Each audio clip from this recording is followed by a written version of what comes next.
a nationwide leader in background checks and employment screening solutions. People G2 gives their clients access to the best human capital management and due diligence tools available. They are dedicated to helping their clients with all of their people-related decisions.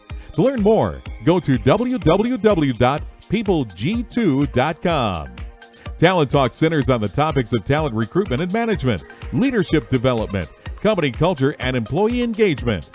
These are all timely topics for CEOs, entrepreneurs, HR professionals, and business leaders. We hope that as you tune in to listen each week, whether to the live broadcast or to the podcast on iTunes or iHeartRadio, that you hear something you can take away that will help you grow and impact your career in a positive way. And now, here's the host of the Talent Talk Radio Show, the founder and CEO of People G2, Chris Dyer.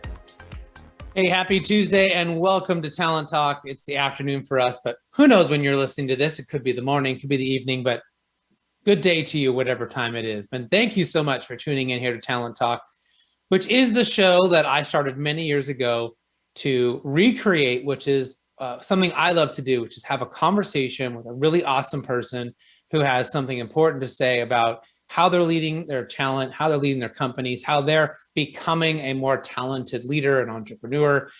And this show really looks to try to get those stories, those tips, those secrets, and to kind of pick their brain a little bit about what they're thinking about, what they're reading, or maybe what they're worried about, what they're seeing, so that we all can kind of go back and reflect on that for ourselves, for our organizations. And, over the years, I've been able to kind of really curate so many incredible stories. I've been really fortunate to be able to have enough content to throw them into not one, but two best-selling books. The first is The Power of Company Culture, and the second is Remote Work. Love to have you check those out if any of those topics are of interest to you. We are live every Tuesday, 1 p.m. Pacific Standard Time. As a matter of housekeeping, we will be off next week and the week of Thanksgiving, but generally, most weeks we are live. And of course, there is a ton of past shows and content. You can find us on YouTube, on iTunes, on iHeartRadio, Stitcher, Spotify, wherever you find your podcast. And as we introduced just a few months back, we are now live streaming on YouTube, LinkedIn, Twitter, and Facebook. So if any of those platforms are places you like to hang out, find me, find the guest, and we are there right now streaming. And the last thing that we love to do is to communicate and be interactive with those of you that are listening, or whether that's live or later on. So you can interact with us and the guests on either LinkedIn on that video or on Twitter directly. Follow the hashtag Talent Talk and @PeopleG2. That lets us keep the conversation going. So you have a question, a comment, have a guest suggestion, that's the place to do it. We'd love to hear from you. And it's always great to get great suggestions from our audience. We have over, I think, up to 12,000 downloads a day, which is millions a year. And the audience just keeps going around the world. So please let us know who you'd like for us to talk to next. We'd love your suggestions. Now, let's talk about who's on the show today. As always, I'm excited for two more fantastic people to pick their brains. Today, I'll bring in Jenn Lim, CEO of Delivering Happiness. She brings happiness and a pretty fancy hat today to today's show. And then we'll bring in Donato Tramuto, author of Double Down Line: How Compassionate Leaders Captivate Hearts and Deliver Results. But let's go ahead and bring in Jenn Lim, co-founder and CEO and Chief Happiness Officer at Delivering Happiness and author of the Wall Street Journal's best-selling book, Beyond Happiness. Welcome, Jenn. Thank you. Great to be here. Thanks, Chris. Yeah, so I'm really excited to have you here. Why don't you tell everyone a little bit about you? What's important for us to know beyond, some of the highlights that I was able to hit here in the intro? I think the most important thing was my hat. You called on my hat, so I'm pretty happy. I guess just to, let's see, what's the short version of this? So basically, I started this company, co-founded with the late Tony Hsieh. It's called Delivering Happiness, and it launched with when the book launched in 2010. And so basically, at that time, Zappos was known for creating happiness in its culture and being profitable, and eventually sold it and got acquired by Amazon for $1.2 billion. almost around the same time the book was launched.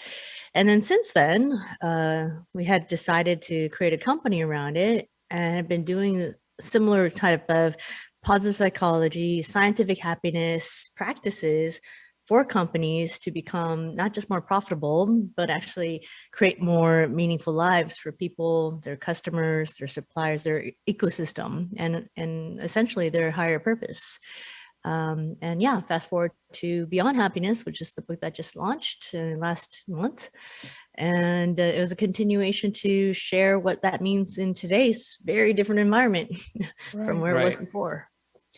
So, I mean, we could kind of put a positivity or happiness in context for people. I mean, remember when I was studying what made a great organization, and certainly Zappos was one that we studied, several years ago. And positivity was one of the pillars that I put forward, saying, that positivity is a core strength for the best organizations out there, the ones that are the best cultures that people want to work for. And I always viewed that as focusing on what's working, right? Finding solutions, thinking about how can I make something better for a client? How can I improve the situation for an employee? As opposed to what's wrong, what's the problem? How do I problem solve? How, people are always complaining and sort of looking at things. And it is partly a mindset, but I think it's also partly like an approach. So maybe you could kind of give us your thoughts. What do you think about that? And how does that kind of incorporate into your work? Yeah, I mean, I think that there's definitely a lot to be said in terms of what the outcomes can be when we have more positive mindsets.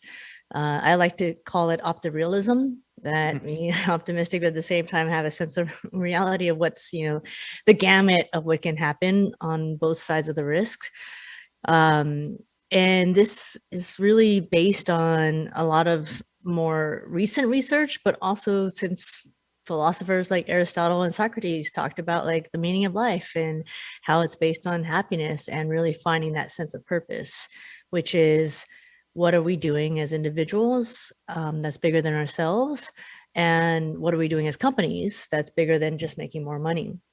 So I think that has, at least for me, having, the last 11 years since Delivering Happiness has been around, been able to show that there are significant stats and stories that speak to it. But I also think, and that's why the book is called Beyond Happiness, is that there's more to it that I think we need to be real about, which is that we can't anticipate, every day to be hunky-dory and, rainbows and unicorns. We saw a lot happen in the last 18 plus months in all of our lives. And a lot of people are still struggling. So I think we need to reopen the conversation about what happiness means, and not just say positivity is enough, but say that let's be real about the highs and the lows, and the gamut of being able to say, embrace tensions along the way, because we know we will have them internally or in the workplace. There's been so much made about this great resignation and this kind of push and pull between what employees want and maybe what companies want. And I think what's been left out here is this idea of happiness, that maybe people went home and realized what makes me happy is to have dinner with my family. What makes me happy is that my dog is on my lap while I'm working, or, whatever these things are, things that weren't happening at work, sitting in traffic for an hour or 2 hours and doing work with a bunch of, I don't know, acquaintances. They're not really friends, they're not really strangers, but they're not really like your core group. You're sort of, your team is one thing, your friends are another. And so people maybe realize that there was a resetting for them. Do you think that happiness is starting to be redefined or re-reflected on now through this pandemic? Definitely. And I think it's important to note that some people don't think about it as happiness, but I think at the end of the day, what it comes down to is, are we living our moments? Are we living our days in the most fulfilling and meaningful ways, which is going back to like the Aristotle type of happiness, which is, the purpose that we're alive, of why we're alive. So I think this great resignation, great awakening, great whatever you want to put in there, XYZ variable, is actually a good thing because of that time that we've had to reflect. And in some ways, something that's easy to think about is like, what do you want to, from these last 18 plus months, what do you want to stop? What do you want to stay? What do you want to start? And I think that all of us have had ample time to think about it, but to put it into practice and put it in action, it's like a muscle. Like you got to actually do it on a day-to-day basis, like a behavior. Right. Well, so how do we translate this then maybe into people are working hybrid and flexible and remote, and maybe they're back to the office, and but things have changed. And I think, this idea of how do we stay connected? How do we work with our teams in this sort of new way? And most importantly, being happy at work. So how do we sort of bring those three concepts together of teamwork, being connected, and being happy? Yeah. That there's a lot in that. So. You mean it's like I just asked you, what's the meaning of life? Yeah, I was like, how much time do you have? So unpacking that a little bit, I would say that, okay, can we just start from like remote work? Is that Sure. cool? So the aspect of remote work and hybrid and all these different decisions we're making around that, I think number one, the best reminder for us all is that there are actually companies that have been doing this really successfully before COVID. And so I know people are kind of like frenzied around it right now, but like there's actually purpose and values driven companies that had it figured out and have been growing. One that I talk about in the book and then comes top of mind is Automatic, which is from like founded by Matt Mullenweg, who is the co-founder of WordPress. So WordPress being like, I think they're at 70 or 75% of our websites are around the world come from WordPress. So it's pretty interesting to see that they've always been doing this since day one, and they're now, I think, a $3+ billion company, and at, I think, around almost 2,000 employees. So I think the first thing about remote work is to remember there are already companies that we can learn from that have been doing it for a long time. The second piece, I think, in your question is the connectedness side. Yes, it is hard to connect in a human way when we're on Zoom land, but there are ways that we can do it regardless. So a big part of what I wrote in the book is that if we can actually dig deeper beyond the conversations of, what are you binging on Netflix, or what's your favorite happy hour drink, or, those things are important because they're pleasures as a form of happiness. But if we can go a little deeper into the purpose side and the value side, if we can actually introduce those things in our everyday vernacular, everyday vocabulary with our teams, that's when we get more meaningful connections, regardless if we're online or offline. Because just remember, we had to use this in connecting with families, friends, and coworkers during the last 18+ months.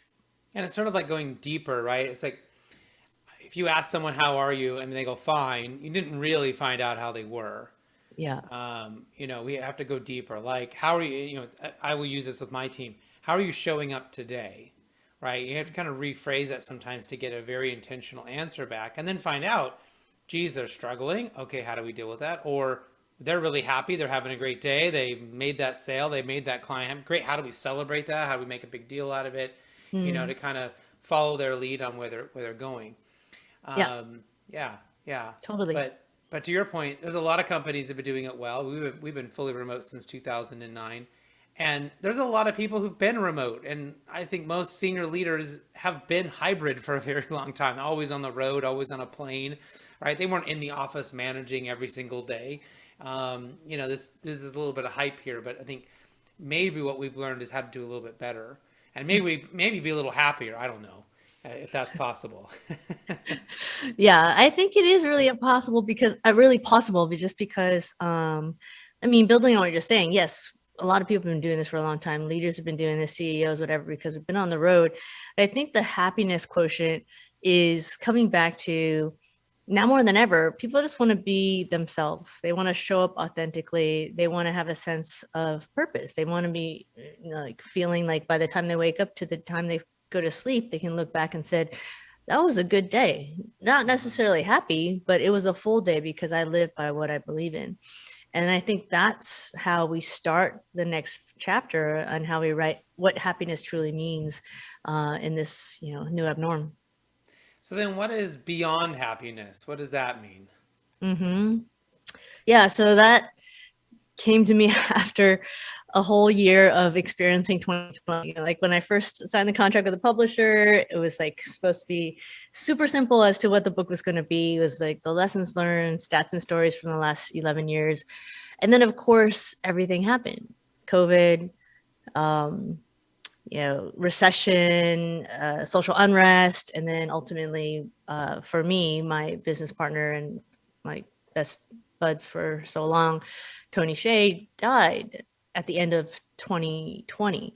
And for me, like that really made me want to look hard in the mirror to see what am I actually putting out there, because what I was supposed to write was just not enough anymore. So Beyond Happiness came as at the very end before I submitted the manuscript, because there's just so much more as to what our perception of what happiness means, that unless we do the work on ourselves and be brutally honest and truthfully honest with not just our highs, because that informs our happiness, but also our lows, because that informs our happiness too from a sustainable way. So practically, it's like all of us, if we can look back at our highs and lows in our life and learn from it. What are the themes? What values was I living or not living? What people were there or not there? That gives us a bigger spectrum of what actually happiness can be in a sustainable way. So that's why I went beyond happiness, because it's about resilience. It's about grit. It's about taking things in context of who we really are as individuals into what we do on a day-to-day basis.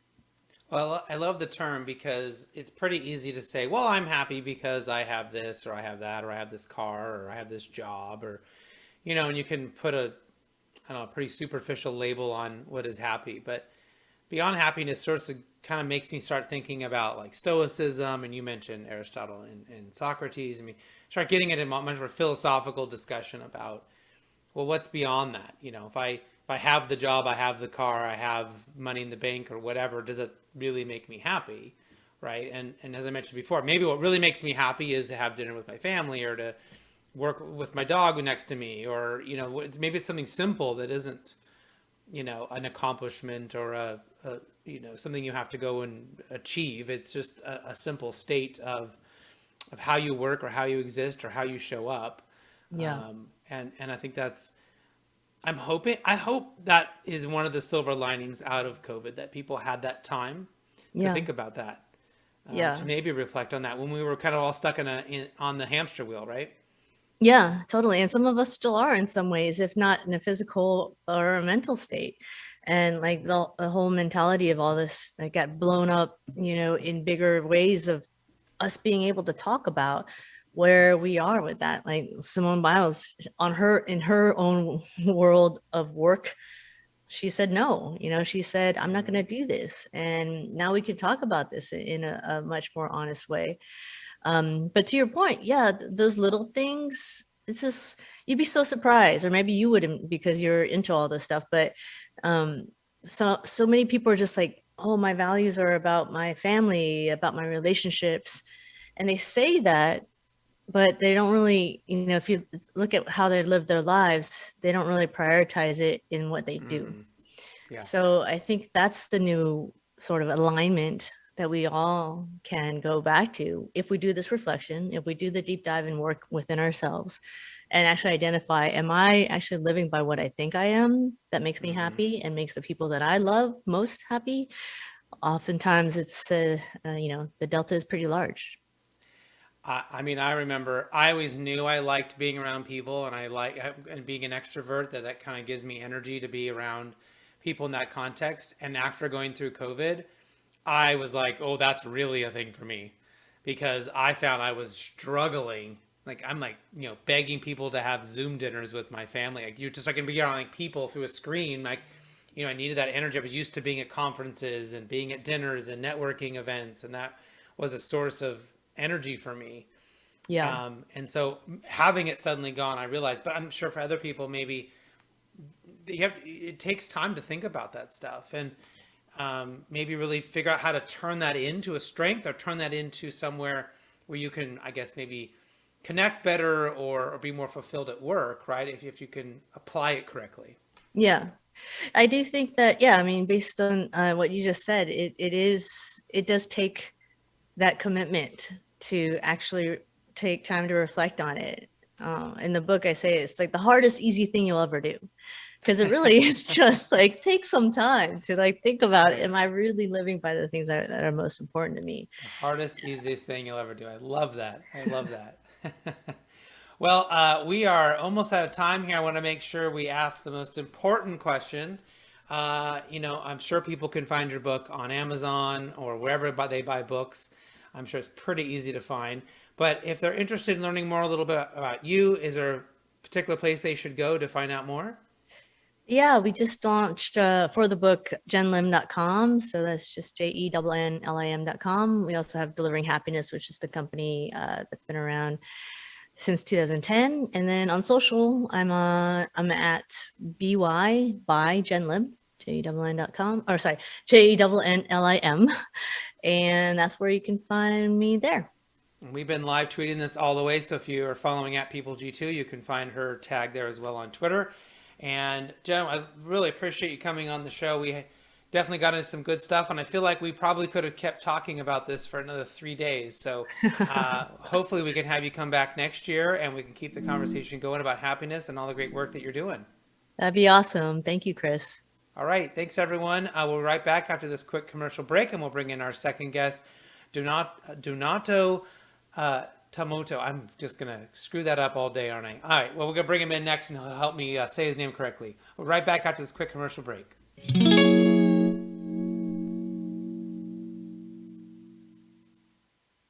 Imagine buying a newspaper and discovering that the news you're reading is 6 months old. There isn't much that stays the same for 6 months, and the same thing goes for background checks.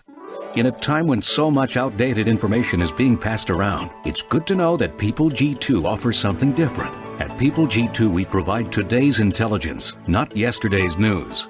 Our value-added approach offers you a fully FCRA-compliant solution that includes up-to-the-minute information. By combining industry-leading technology with old-school human investigation, PeopleG2 is able to give you information that is accurate right now, delivered quickly to our online system, or integrated with your HR system. So ask yourself, are you comfortable working with old news, or are you ready for a different kind of background check company? Visit PeopleG2.com or call 800-630-2880. That's 800-630-2880 or PeopleG2.com. Welcome back to the Talent Talk Radio Show. In case you missed Jenn Lim's fantastic interview, you can catch it on the replay. We'll have it up as a podcast on iTunes and iHeartRadio. You can go to talenttalkradio.com as well, subscribe. And of course, if you want to watch the video, we are live streaming on YouTube, LinkedIn, Facebook, and Twitter. You can find us wherever you hang out on the socials. And of course, check us out there. Don't forget, we are live tweeting. Follow at PeopleG2 and hashtag Talent Talk. I'm going to bring in my next guest. I'm going to try really hard to get his name correct, and I'm sure he'll help me out as we go along. But Tramuto. Close Very or good, no? Chris. All right. Anyways, he's the author of the Double Bottom Line: How Compassionate Leaders Captivate Hearts and Deliver Results. He has nearly 4 decades of business leadership and experience, and is most notable for his success in building transformative business and innovation in healthcare. I'm apparently unable to speak, so I'm going to bring him in. I'll let him tell us more about himself, and I'll catch my breath here. But welcome to the show today, sir. Thank you very much, Chris. It's an honor to be here. So what's important for us to know about you beyond what I just mentioned? You know, what should people know about you and your work? Well, I thank you for asking, because I'm a firm believer nobody cares what you do until they know why you do it. And so if anyone wants to learn about my professional background, they can go to my Wikipedia page. But what really has prompted me to do what I do was the fact that I had lost my hearing at age 8, and for nearly 10 years had little to no hearing. Wow. And the second major event that happened in my life is I was supposed to be on the second plane on 9/11 that hit the South Tower, United 175. And because of a toothache the night before, I changed my plans and went out the night before.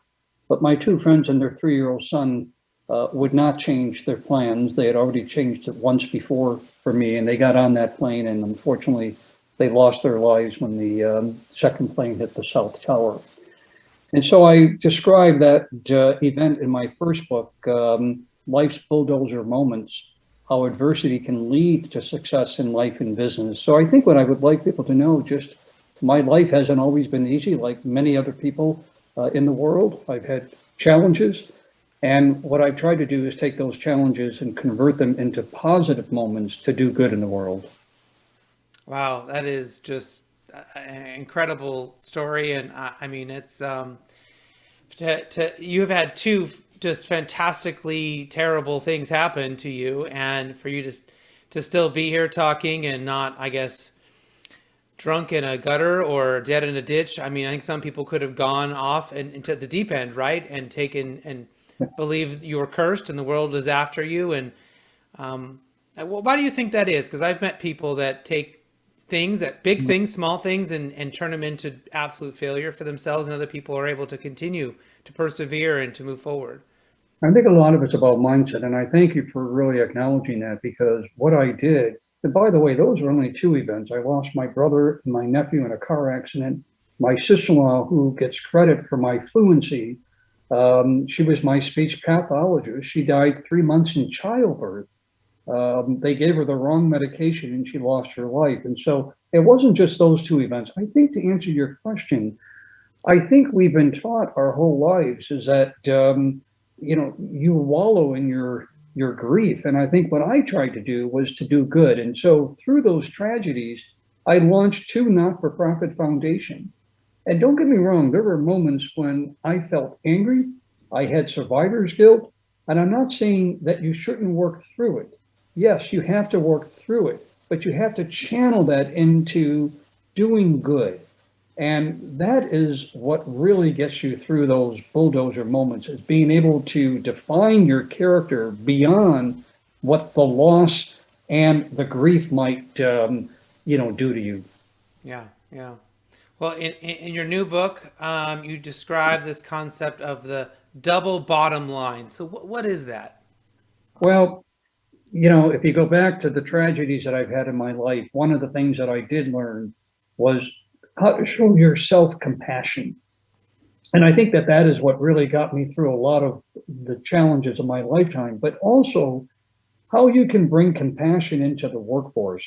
Too many of us, and I have been a CEO of a public company, I have been CEO of private companies, and you're taught to start your strategy, or to start your relationships off with toughness and to be, firm, not to be vulnerable.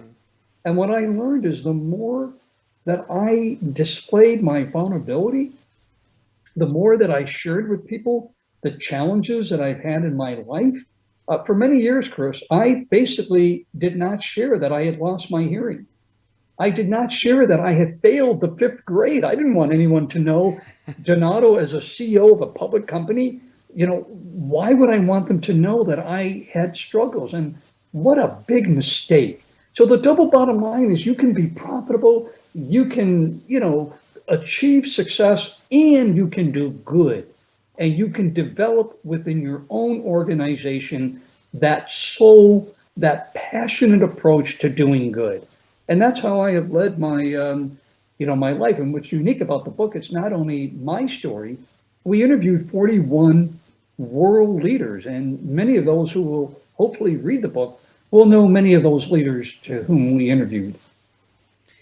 And I know that you talk about in the book this sort of this new model for leadership, and it's this compassionate leadership. And it sounds like what you were doing was you're being compassionate. I think when you're talking about some of your struggles, when it's the right context, I think you're being compassionate and letting people also share, right? You're showing them that they can share. You're showing that they can talk about these things. They don't have to be perfect either. They don't have to, have never failed. So how else would you describe that concept?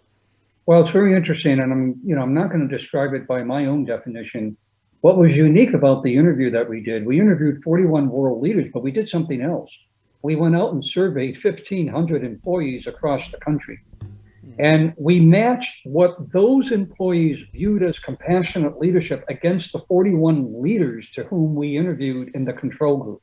And this is what we found. Compassionate leadership is not just empathy. It's empathy in action. A lot of people will say, hey, Donato, I feel sorry for you. And then they walk away. What compassionate leaders, the 41 that we interviewed, what they demonstrated was this ability to translate, if you will, that empathy into action to have the greatest impact. And so that's the definition that we tear apart in the book. Compassionate leadership is empathy in action to create impact. Right.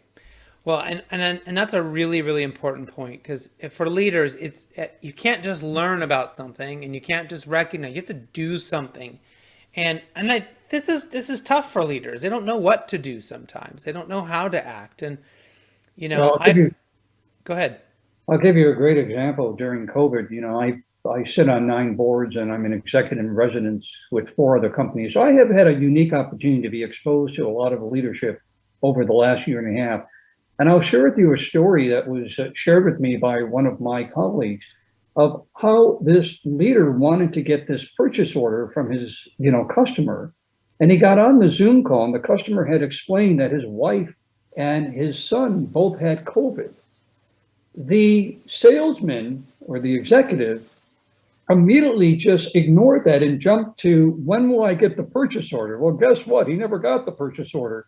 And so we've been taught not to integrate the feelings with our work. And that's what this book really will help the leaders understand. In that case, it might have been great just to forget about the purchase order for that day and really get into, what can I do? What are you experiencing? Especially with the Zoom fatigue that's existing right now. Leaders have not been taught under normal circumstances of how to really understand the stories of other people. And that's what this is about, is really understanding the story of the other person. I've been really surprised during this time in some of the clients that I've been consulting with. There's been this, maybe I don't want to have these conversations. Maybe certain things aren't appropriate for work and they need to stay out. There's this imaginary door, right, where if you're going through a divorce, if you're having, custody problems, if you're having, that stays outside, right? And the moment everybody went home, it all got mixed. Yeah. And I think that's a good thing. Maybe you can't bring everything into work, and maybe you can't, it's probably a good idea not to walk around talking about your personal problems the entire time you're working, but at some point it needs to be a part of the conversation, right? Absolutely. What I always say, Chris, is you don't leave your personal problems on the doorsteps when you leave your home, nor do you leave your work problems on the doorsteps when you leave work. The more we can integrate it, we talk about this balance, the more we can integrate it, you will achieve balance. It's why I'm sure you've heard of the great term right now, the Great Resignation. Yeah, of course. 4.2 million went out in September. Yeah. Exactly right. And when you tear that apart, it's not because of just pay. It's because people want a sense of belonging. Yeah. They want a sense of purpose. And to get to your point, being able to do it with good taste, being able to really integrate that personal and professional, initiatives really does help to bring people into a much deeper connection. So this is actually a really interesting topic for us to maybe demonstrate what you're talking about, because the Great Resignation in all of the clients that I have, and I'm talking to them about when they're having people leaving, some were leaving because they weren't fulfilled and they wanted to go do something else. Okay, fine. But some were leaving because they had real issues that couldn't be resolved, meaning their kid's class got shut down for Zoom for 2 weeks and they had no one to watch their kid. And they were being forced to go back in. And so they said, well, I'm going to have to quit because I don't have anyone. I don't have childcare. And if the leader had said, hey, what's really going on here? Oh, you need remote work for 2 weeks? I can do that. And then you're going to come back. Okay. Right. We could have had better conversations with a lot of they didn't all leave because they want to go down some, they're going to go be the next entrepreneur, the next whatever. Sometimes it's a simpler thing than that. Right. Well, Chris, you are right on. What we've had is versations. We haven't had conversations. Yeah. The other thing that you just said, which I think was very important, is that we have biases, right? And so immediately we think because somebody's home with their kids that they're not working, right? There's a bias. And that's what the book really, we devote an entire chapter to how to avoid bringing these biases into your relationships. Yeah. Yeah. And there was so many good ways in that particular story. For the company was so worried about, well, we want to treat everyone the same. And I go, how about you say, let her stay home for 2 weeks. Look, employees, we're doing something special to help this person through a tough situation. And guess what? We're protecting you from COVID, because if that child was exposed, the parent was exposed, then they're coming to work. And they were like, oh, yeah, that is a better story. And I was like, and you were going to fire him, right? And it was crazy. Well, and one of the segments that I like about the book is that we throw this notion out that culture comes first. We've been taught as leaders that culture comes first, and I propose that that's wrong. Trust comes first. Mm-hmm. And what you just gave as an example of really understanding the challenges of the other person is about building trust. Right. And once you build the trust, you can then jump to the culture and the vision and the mission, but we have it all backwards now. And, my hope is that this will help leaders understand that until you have trust, you can never get to a deeper relationship understanding of developing a culture. Yeah, yeah. And I think when the trust is two ways, right? You have to show your people you trust them. You have to find ways for them to show that they can trust you. Boy, that is music. That's music to my hearing aids. And and I'll tell you why, because some people feel, and we try to dispel and clear up the myth, some people feel that myth number one, compassionate leadership is a soft skill and it's weak leadership. It's not. But you have to have a compassionate leadership partnership. What I mean by that is, if I'm going to show you kindness and I'm going to understand your point of view and the challenges you have, well, then you've got to be willing to understand what challenges I might be going through in the business world as a leader. And together, you've got to work through it, and there will be some tough decisions that will come out of that conversation. And that's the compassionate leadership partnership that we talk about. Compassionate leadership isn't that I give you this enormous dispensation from accountability. It's not that at all. It's being able to get you to be accountable through this trusting relationship that you're building. Well, and I have always argued that measurement, we give employees such a transparent ability to know what is good. How am I going to evaluate you, right? That's compassionate too, to say, if you do these 50 things or these 5 things or whatever that is for your position, you're going to be the top of the heap. You're going to be excellent. And yet I've had people, I've challenged executives like, hey, for the next week, go and say yes to everything. Every question asked, say yes. And they go, what if they ask me for a raise? Well, cool. Tell them how they can earn a raise. Why don't you tell them the things that they have to do to get to that point? Yeah. And they're like, but to your point, you've been trained to like block and tackle, use this thing, culture first, and we're this kind of culture, so we can't do that thing, right? And it's no. And then, of course, we wonder why 4.2 million people leave their jobs. I mean, we're shocked by it. Well, and then we revert to what we know, right? And that is give raises and give bonuses. And that's not what today's employee wants. And I think COVID-19, listen, we were already on the cusp of a new leadership model, but I do think that COVID-19 really put that on steroids. It's not the same. And I call it the new abnormal, not the new normal. People are saying we're going to get back to a new normal. No, we're going to get back to a new abnormal. And it's going to take some time before we really adjust to what our employees want from their leaders.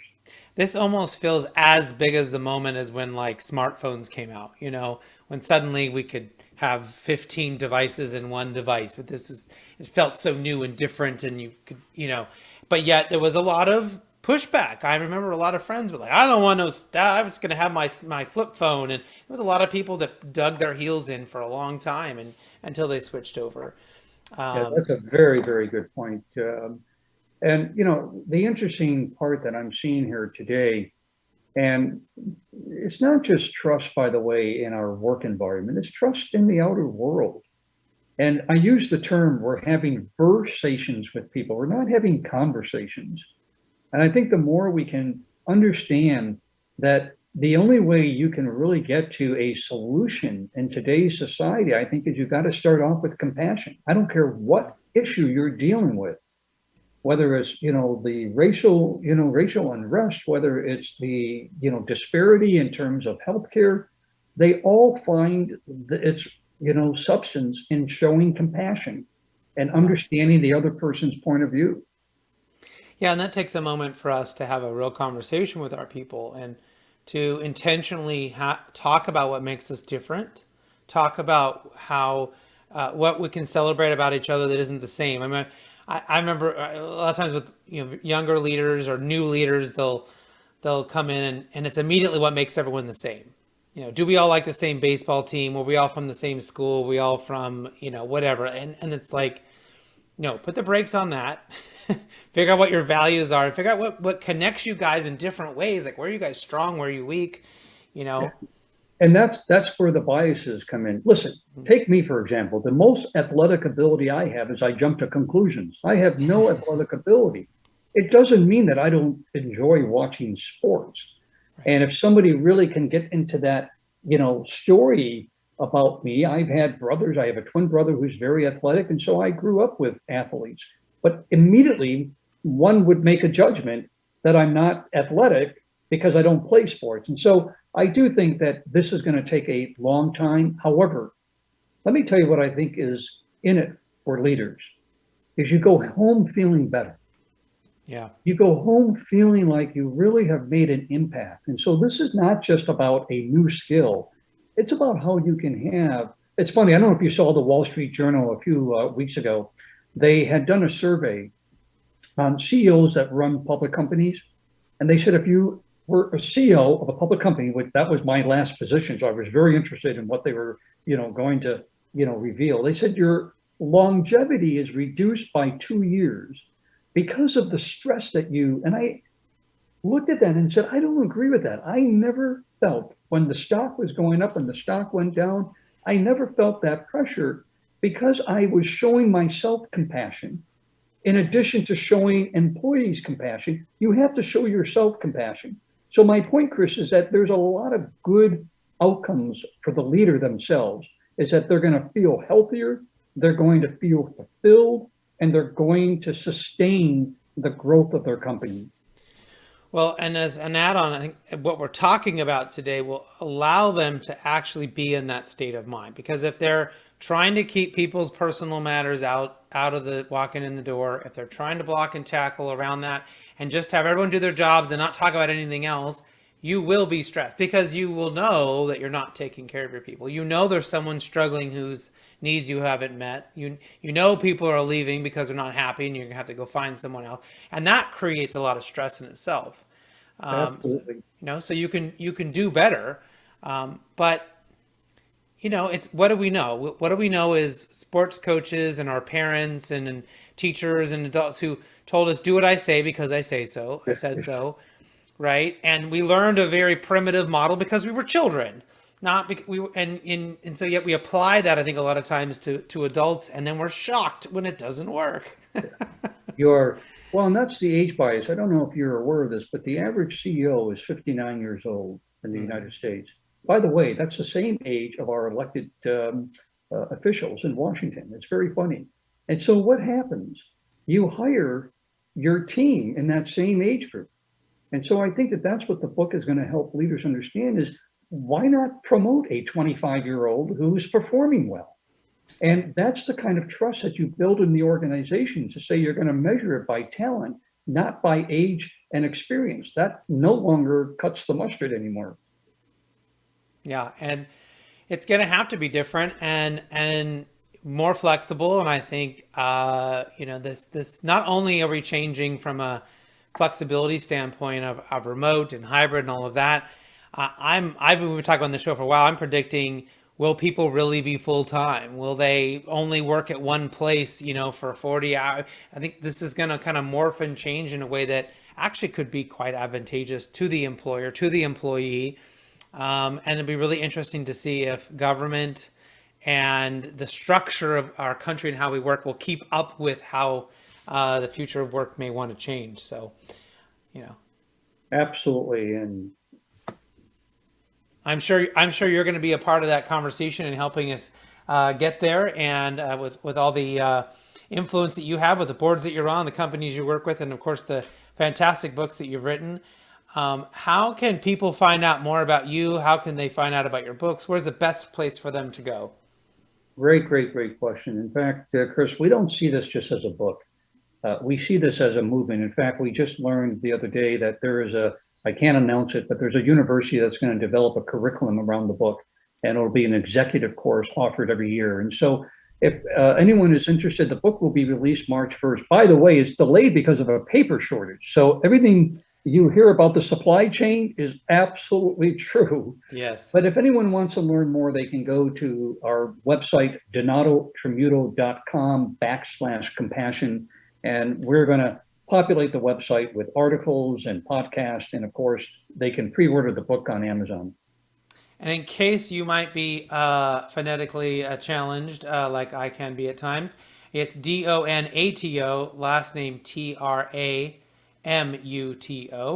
And again, it's the double bottom line. You could check that out, go to the website, and hopefully connect and find out more about him. And I'm excited to hear about that course. And that sounds exciting as well. So we've had a lot to talk about. Hopefully we can have you come back at some point, maybe next year, and we'll keep the conversation going. Thank you, Chris, and thank you for everything you're doing. This is going to be very helpful to future leaders and current leaders. I appreciate it. All right. Thanks, everyone, for tuning into today's show. Hopefully you've gained something you can use in your own career in a positive way. Until next time, do what you love and show the world how talented you can be today.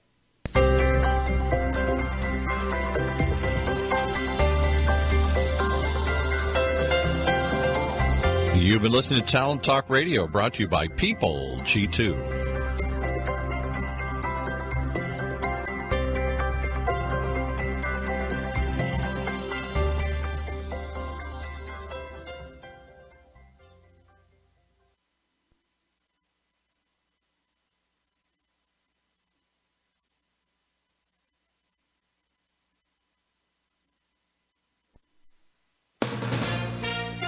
From ABC News, I'm Michelle.